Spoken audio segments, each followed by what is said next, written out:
सदर पाकिस्तान की जानिब से गिलगित बल्तिस्तान असम्बली के आम इंतखाबात के लिए 24 जनवरी 2026 को पोलिंग डे मुकर्रर कर दिया गया है। इलेक्शन शेड्यूल का ऐलान आईन ने गिलगित बल्तिस्तान ऑर्डर 2018 और इलेक्शन एक्ट 2017 के तहत किया गया। तमाम मुतल्लिका इदारों को इंतखाबी तैयारियों की हिदायत भी जारी कर दी गई।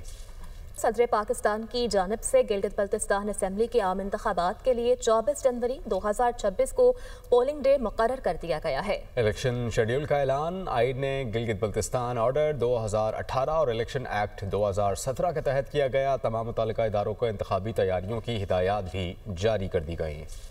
सदर पाकिस्तान की जानिब से गिलगित बल्तिस्तान असम्बली के आम इंतखाबात के लिए 24 जनवरी 2026 को पोलिंग डे मुकर्रर कर दिया गया है। इलेक्शन शेड्यूल का ऐलान आईन ने गिलगित बल्तिस्तान ऑर्डर 2018 और इलेक्शन एक्ट 2017 के तहत किया गया। तमाम मुतल्लिका इदारों को इंतखाबी तैयारियों की हिदायत भी जारी कर दी गई।